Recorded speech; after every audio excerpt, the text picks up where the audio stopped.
वसुदेवसुतं देवं कंसचाणूरमर्दनं देवकी परमानन्दं कृष्णं वन्दे जगद्गुरुम्. Just close your eyes and remember the great master who happened on this planet Earth, who gave this message to us, who gave his being, his very being to us, showing the path in the life.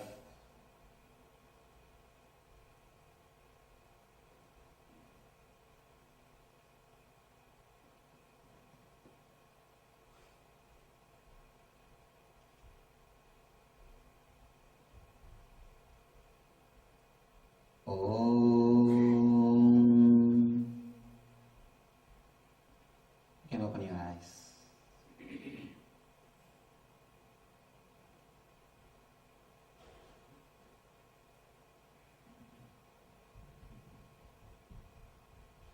We will enter into the Gita. Dharma kshetre guru kshetre samavedayutsavaha mamagavandavaschaiva kimapurvada sanjaya.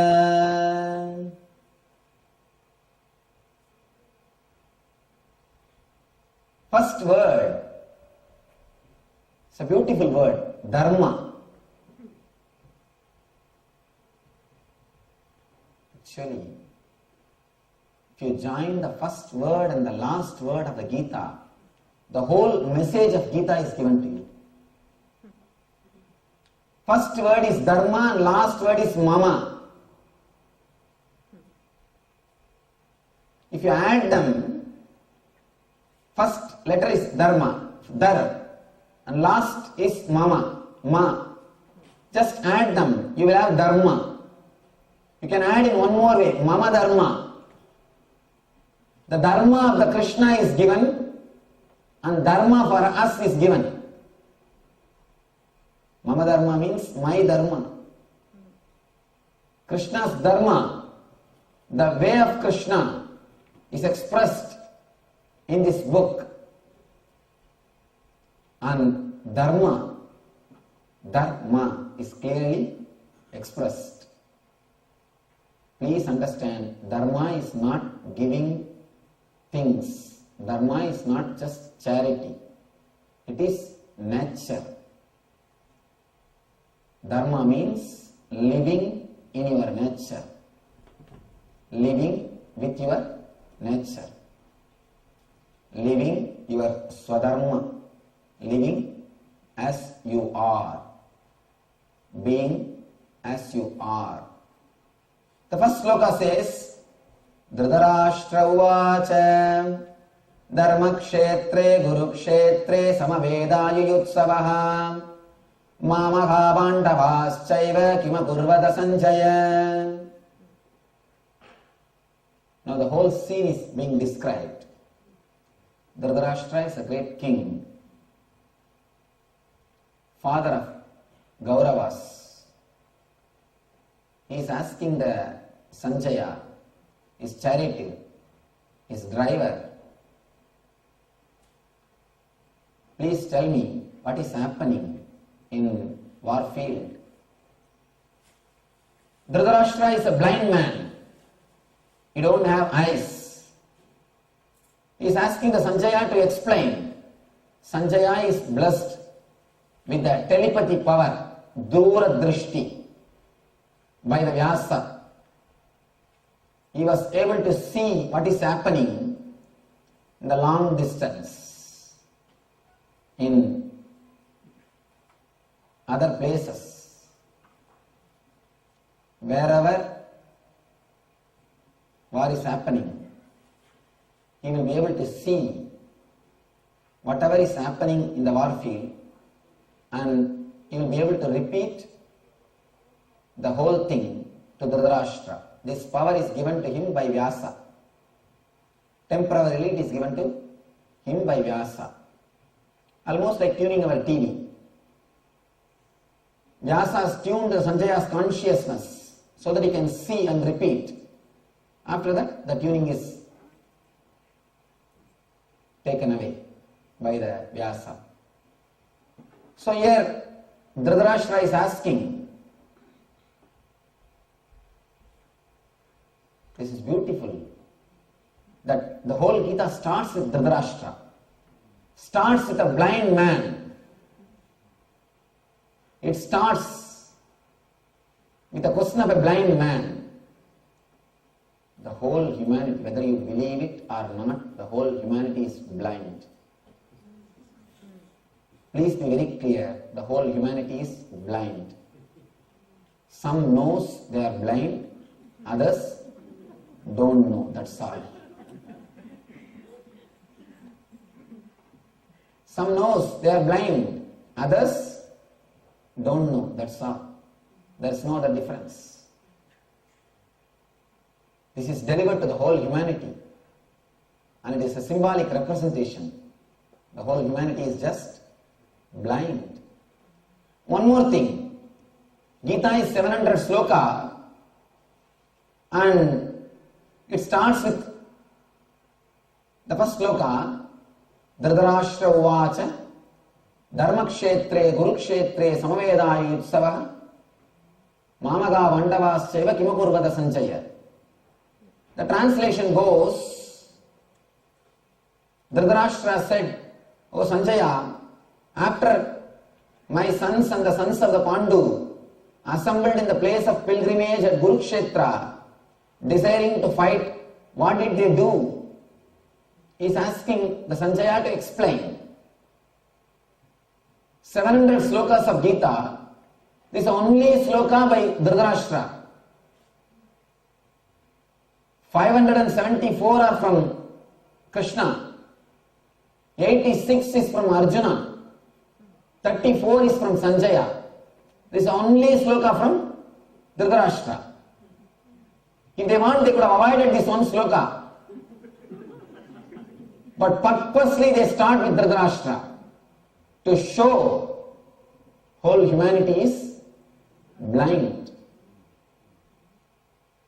Even for a blind person, this Gita will help.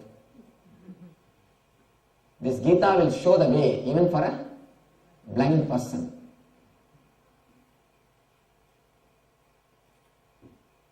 In the very sloka, Dhritarashtra expresses his cunningness. He is supposed to be the leader of the whole family. In Indian family system, if your younger brother dies, elder brother takes the responsibility of the younger brother and he leads the family. He is considered to be the father for both families. He takes care of the younger brother's sons also. Dhritarashtra is supposed to be the father, or he is supposed to take the responsibility. He is supposed to play the role of the father for the sons of Pandus also. He is supposed to be the father of the Pandavas also. But he is not so mature. Just he is given the power to be the father of Pandavas, but he did not have the responsibility. He did not have the maturity. The whole war has happened just because of Dhritarashtra. Because this person did not take the responsibility of being a father for Pandavas. You see, he took the power, but he did not become responsible. He took the power, but he doesn't have the maturity. If a man gets just the power without the maturity, what he will do is explained by this one incident. If you give a knife to a kid, small child, what it will do? It will hurt itself and hurt the others. Hurt itself and hurt others also. Same way, Dhritarashtra, he got the power of being a father of Pandavas, but he is not mature to play that role. He is not mature to play that role.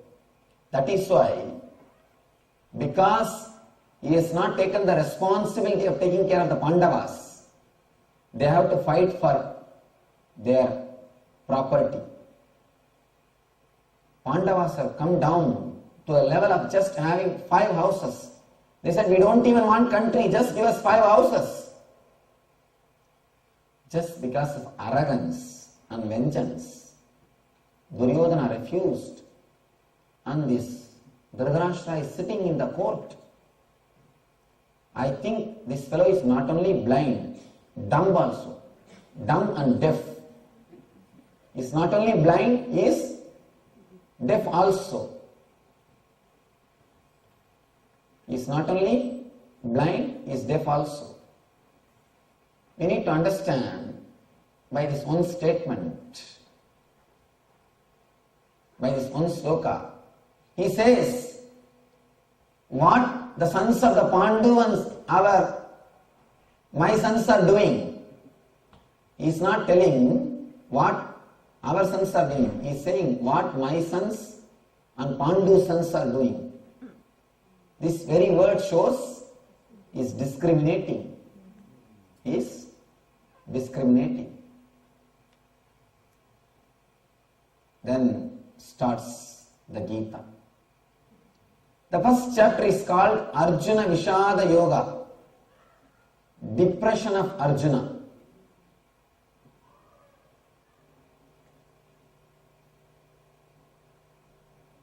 Sanjaya Uvacha Drishtvadu Pandavanigam Vyudam Duryodhanastata Acharyamuva Sangamya Raja Vachanam Apravit. Sanjaya said, O king, after looking over the army arranged in military formation by the sons of the Pandu, King Duryodhana went to his teacher and spoke the following words. The whole scene is described in the next few slokas. How, who are all standing there, who are all leading the army, the whole scene is described.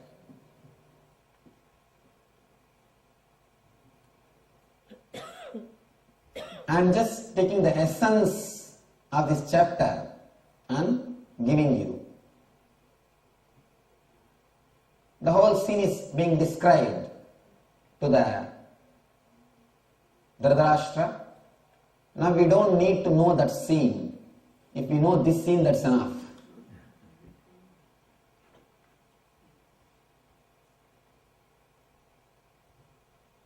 That time Krishna spoke only to one Arjuna.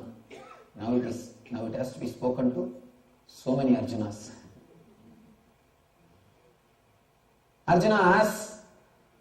Arjuna said, Sena yorupayor madhye radam stavayamechyuta.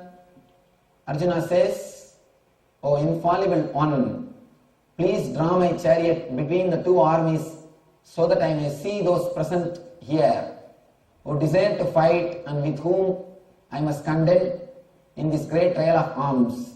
He orders Bhagavan. He orders Krishna. Of course, we can't say he orders because he is addressing Achyuta, O God. Even though Krishna is driver for him, he knows he is not an ordinary person.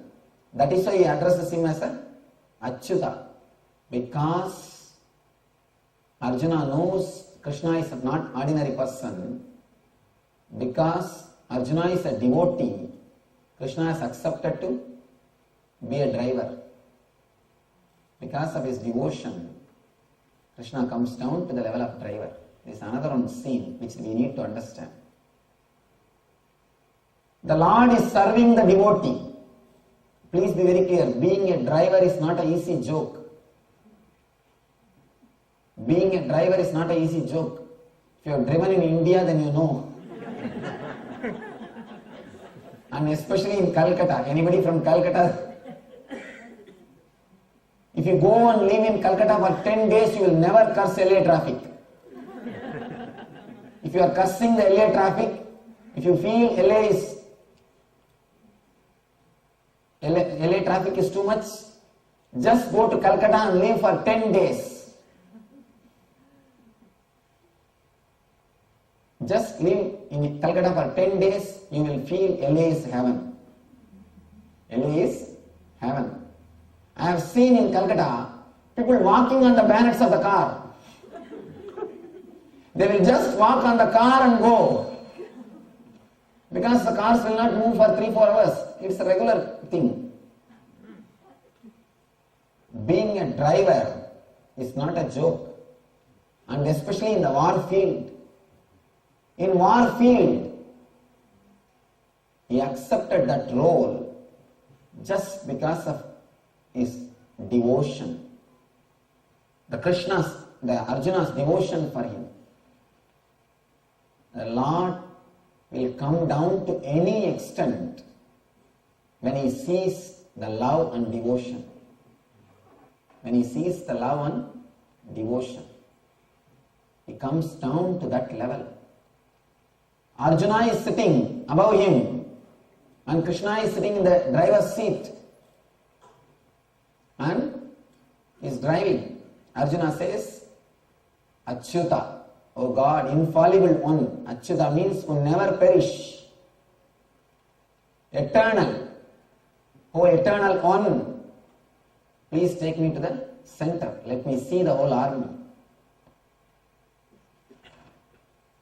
Yavadedan nirikshegam yuttugamanavastitan gairmaya saha yottavyam asmin ranasamudyame. Let me see who all have come, with whom all I have to fight.